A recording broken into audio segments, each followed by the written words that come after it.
Hello everyone. So we're going to do a basic demo of a client that connects to the Baby Pop server. So a POP client reading a mailbox.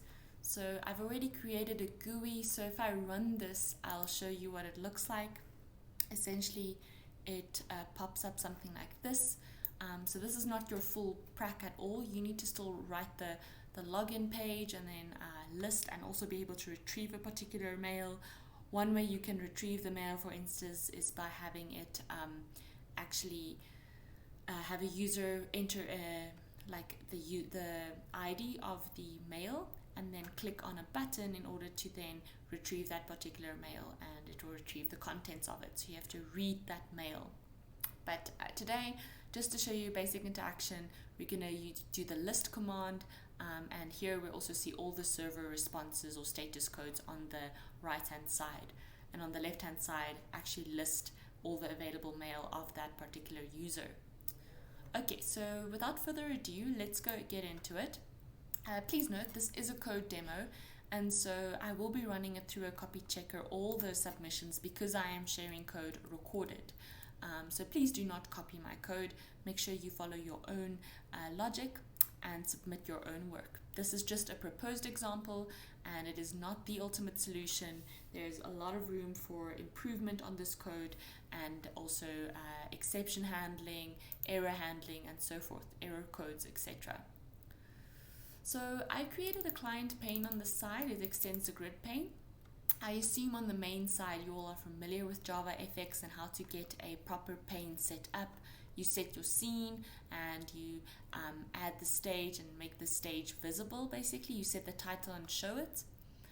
So that's all that's happening there in my start method, and then you use the launch method to actually make it all visible. So as you can see here, I just have some constant variables at the top for the status codes essentially. And that's just an easier way to store those and handle them when they come about.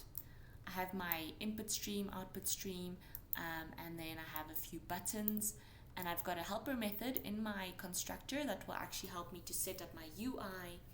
And then today what we're going to do is we're actually going to be coding inside this list button. So this is the Lambda expression syntax that you can use in order to actually have a button be able to have some actions fired behind it. So here's where my UI is set up. I just use the grid pane layout, and that is useful with columns and rows essentially, and column span and row span. So just briefly, this is the column index, this is the row index, the column span, and the row span essentially for those parameters. Then I have some helper methods. So I've got my sending of a command and reading of a response line.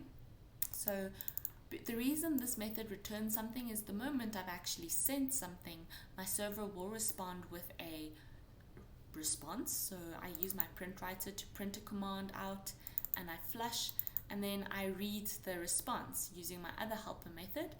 And so here the response gets stored in a string. I use my buffered reader, and I also actually, whenever a response is read, I actually append it to my txt statuses. So as you can see, I have two text areas on this GUI as you saw, and I have a button. So if I run it again, here is my my txt. So my txt list is on the left hand side, and my txt statuses is on the right hand side essentially, with one button. Alright, and yeah, then I append that and I return the response inside of this method, and I also catch the exceptions. So these are useful. You can, of course, you can code this as is, as you go. You don't have to have helper methods. It just helps you to not repeat as much code, and so it might be useful, but you all could have derived that, and it wouldn't be incorrect if you put your print writer and your buffered reader reading of lines and so forth in the code as your logic flows either. Okay, so now first thing we want to do is we want to connect to our server. So how we're going to go do that is we're first going to write a connect method essentially. So private void connect, let's do that. Private void connect, right? And so what's going to happen here is I'm going to set up my socket, right? So it's a new socket. And I know already I want to connect to my local host, and I want to connect on port 110.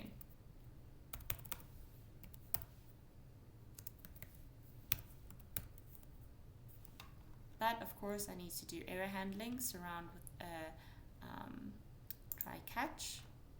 Good. Okay, and there I have unknown host exception, so that's an important one to bear in mind. And there is my IO exception. All right, so, and you can put a useful message in your exception handlings, of course. So let's just print out that we have successfully connected, if this is indeed the case. Okay, and now of course I can properly set up my print writer and my buffered reader right over here. So we all are familiar with all this. This is nothing new I'm showing you thus far. You've done all of this. So print writer is a new print writer.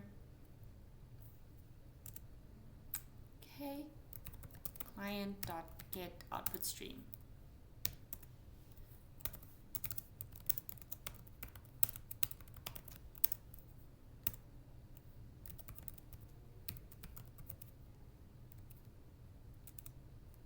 Remember, you have to put input stream reader,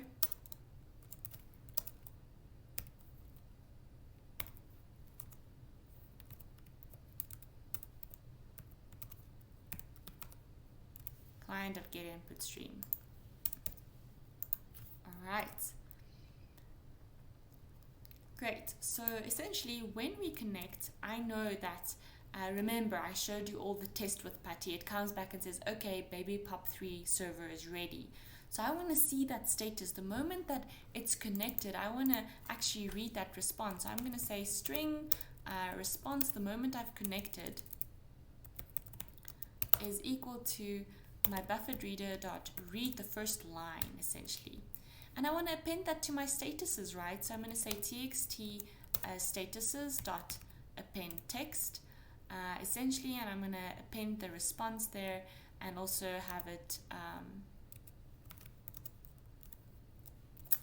give me a new line so that we keep putting things on a new line essentially. So let us save this, and then what we can go ahead and do is actually call this connect method once we have set up our UI. So let us say or maybe we connect before our UI becomes visible. Let me see. It doesn't really matter because, okay. But now it requires me to have my server set up, right? For me to do this connection. So I need to open up my baby pop server. So I have it on my desktop. Here it is. Now just briefly want to show you the settings, how I've set it up. It goes to a test mailbox on my desktop. Okay, that's where all the mail will go for this particular set of accounts that I'm using right now. So these are my user accounts. There's test, there's admin, there's user, there's test user. I can go edit this one. I can change the password. The password at the moment is 123. So you'll see how I use that with my login later on. So yeah, if I show you the test mailbox under the desktop, essentially there it is, my test user, and inside of my test user there are 2 emails essentially, and so you should be able to then see that. So there we go. Okay, we have the baby pop server running here. So let me run this guy, and it should successfully essentially connect. It says it's connected, all right, and here we go. We've got our first response back. All right, it's as simple as using txt.append essentially, and you can see my baby pop server also just in the background. It gives you good statuses of what's going on. Okay, simple enough. Let's move on and do a login because that's the next step. I'm just going to put it in a method. Remember, you need to code a UI for the login. So yeah, let us stop this for now and let us go ahead and write a login function over here. So for login, I need to get a username and a password. So I'm gonna, yeah, let's say, we can actually keep this private, void login.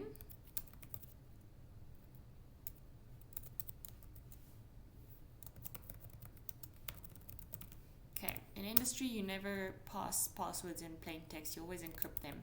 But for this purposes, we're demonstrating it like this. But do bear in mind that in reality there is security that's required. But it's good to just see a login happen. Okay, so now remember, BabyPop server will check if that matches its credentials. The BabyPop server is its own standing application, and it'll test if your login credentials are valid.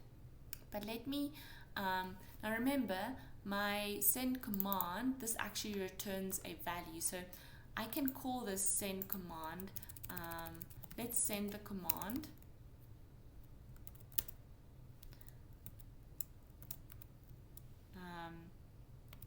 User, all right, and it needs to send username essentially, and I need to send the command password, right, for the password essentially, and so that's pass with a space, and then I can put the password past that as a variable. But now I want to see the response, right, because I've coded that in there. It will actually return the string that is returned once this command has been sent. So I want to store this string response 1 and string response 2. You can do this very differently to me, maybe shorter, but I want to just have my statuses area append with the responses that we get back from the server. So append text, go read your, make sure you read your assignment again. This isn't your assignment. I'm not doing your assignment for you. So you need to be careful to properly read what I expect of you. Otherwise I'll know you just copied my code. Okay, so which statuses am I asking you for to display?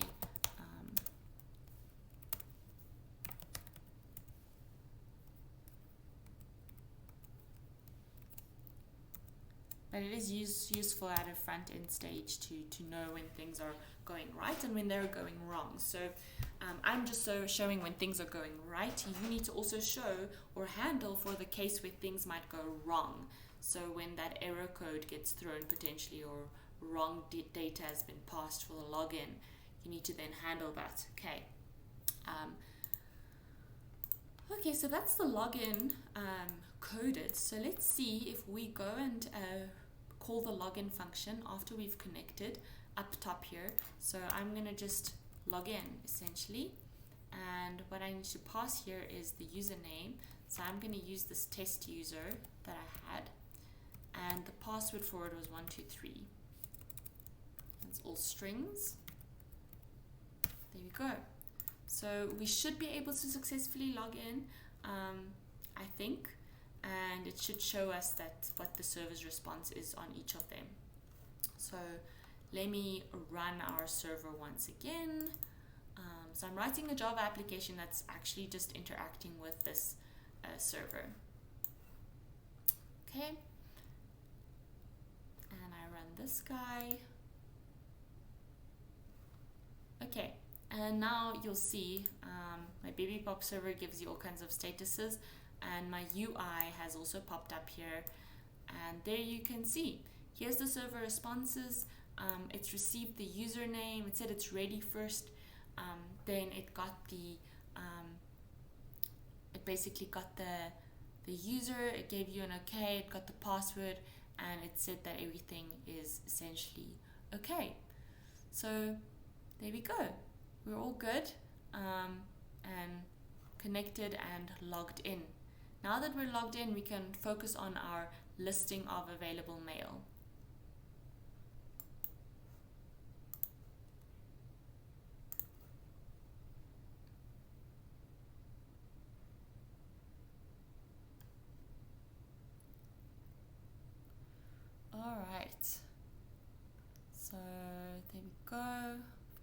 send command. Just want to double check that we actually have everything here. There we go. Okay, the reason it showed double is because of me actually putting the append text here, but it's already in our read response line over there. So maybe it wasn't necessary or entirely necessary for me to put that there. So we can comment it out and we'll only have 2 okay statuses. Don't worry too much about that. So I just did a bit of overkill on my GUI and displaying statuses to it. Had duplicate statuses.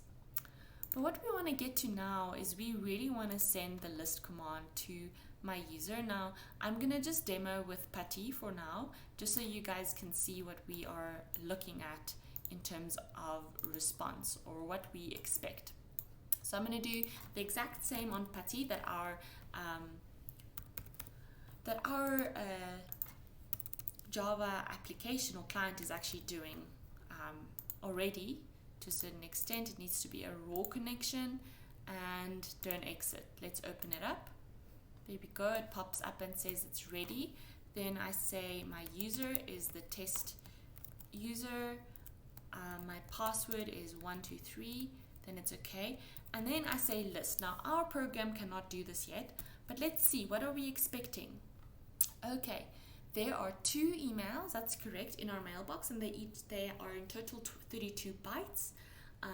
Number 1 is 16 bytes and number 2 is 16 bytes. And this protocol actually ends with a dot. You all could have derived that by just looking at some samples of the list command. So POP3 is helpful because we know, okay, we can continue to read until we hit the dot. That means we're at the end of the list that the server is sending us back. So we can stop reading and display the list of mails to the user. So here is mail number 1. It's 1, and this is the amount of bytes in it. And number 2, you might have many more, and you can test as much as you want. Great, so let's stop that over there. Let's write this list command, but yeah, let's see what that would look like. I'll obviously first want to send a command, right? So I'll say print writer or let's just write it out, because I need to not just read a single response line now. I need to read multiple response lines, okay? For login, it was easy. It was a single response line, so I could use my helper methods. Now I need to go and write it out. So you can maybe write a function that you can enable to read multiple responses, or you can just read it like this, as I'm going to demonstrate right now. So print line, okay, and sorry, what am I going to write? I'm going to say list, please, and I can say flash, for instance. Okay, so all of that is fine. We're then expecting a response from my server, essentially, but we're not reading it. What we're expecting is the moment that this is run, I want to get the status on my text area. So if I run this now, you'll see that the list command will go through when I click on my button, essentially. So you can see everything is fine, and it also corresponds to the statuses on the baby pop server. If I say, okay, list the mail, it got the list, and it actually wants to send me this response back. But I'm not handling the response, and what you need to do is we need to handle this response that's coming through from my server, and I need to display it over here. So how am I going to go and do that? So let's stop that and read the responses. Now there are multiple ways of going about this. Let us read the response lines. Okay, so I'm gonna firstly say, okay, my string, let's read the top line. Obviously that's going to be the first response that we get back, and this is going to be my buffered reader dot read. Let's read the line. Okay, now I have to surround this with a try catch as always. Okay, and I'm going to want to build up a string response. Basically I want to build up a string that I can then show line by line And a useful tool to use for that that Java gives us is the string builder. So let's create a new string builder.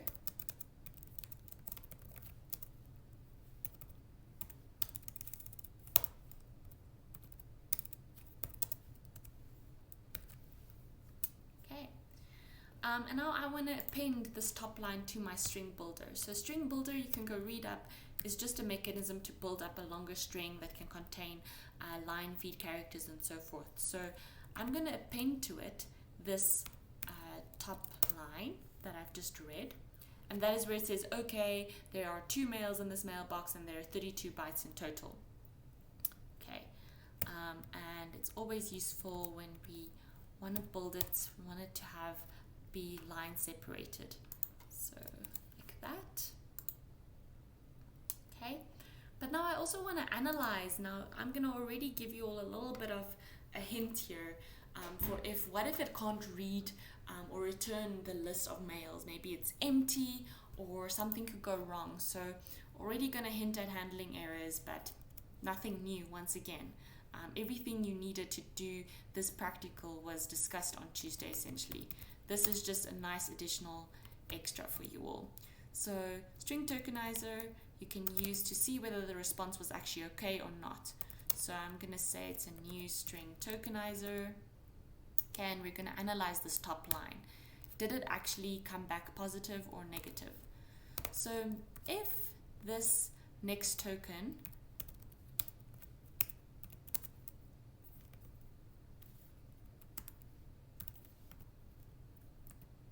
let's check just if it went wrong. So if it equals the minus ERR, right? But I stored it as a constant variable already, so that makes my life a little bit easier. If it's an error, then I have to warn my user and say, okay, let's just say txt list. I could not provide you with the list. So let's say dot, let's set the text of my text area, and let's just say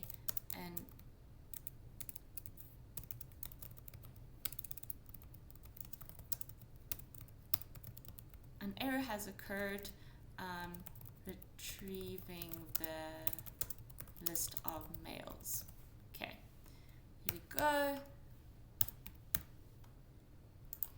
But if everything goes well, we can carry on, right? We can carry on from the top line onwards, essentially. So if we go to what a list command, a typical list command does look like, let's see, just find it on Wikipedia. There's a nice example there.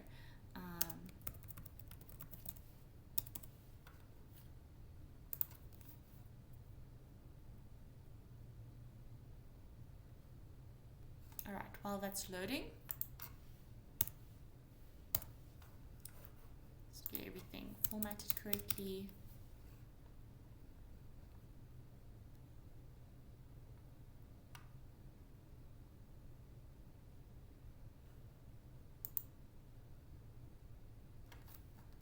There we go. So here you go. You can see essentially here is an example of the session. When you've said list, the server we're reading this top line, right? If it's okay, we know everything's fine. If it's ERR, it's an error. But now we know, okay, we can carry on and we can read the subsequent lines until it gives him back a dot. Then we know, okay, we're at the end of reading the list of mails that are available on our server. So how do we go on?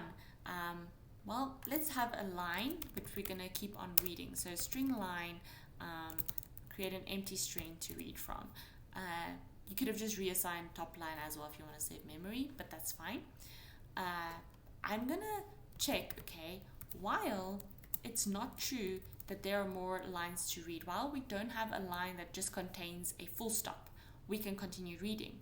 So let's assign the line to bufferedReader.read line. Okay, while that is not equal, while it is not equal to full stop, right? We can carry on reading. it'll stop reading once it hits full stop by that logic over there. So this just tells us keep on reading while there is no full stop on the line, and now we can append to our string all of that, right? So I can also print out for myself on my console what this line actually is. But the important thing I want to do is my string builder I can append to, right? This string builder, it already has the top line appended to it. So now I want to add on to it, and I want to append this line. And I also want to append a new line feed character. So let's append just like a /n so that it separates each line very nicely for us. And then I can say, okay, txt list dot, let's set the text, not set access, set the text to be the string builder that we've just built up. So I'm going to say string builder dot, you can use the toString method to then get it. Right? You could have added it string by string, that would have also been fine. I just used the mechanism of a string builder. It's a nice concept to remember essentially over here. So this should be fine in theory. Let's go ahead and test it and see if I get the list back of my from my server. So wait, let's not run this just yet. I need to run the server first.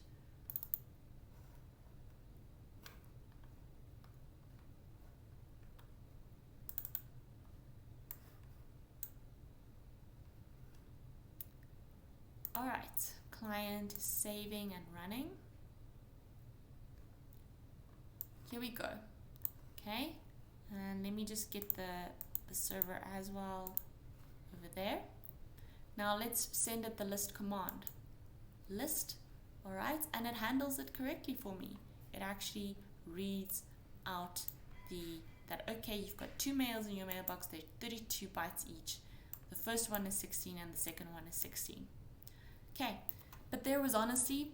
This is a good starting point for you all code-wise. Make sure you do not copy code. It will be running through a copy checker, and I hope this has just give you a little bit of a push. I'm sure you could have figured it out, but if you're still stuck, please attend the Saturday tutorial where there'll be more detail discussed regarding this as well.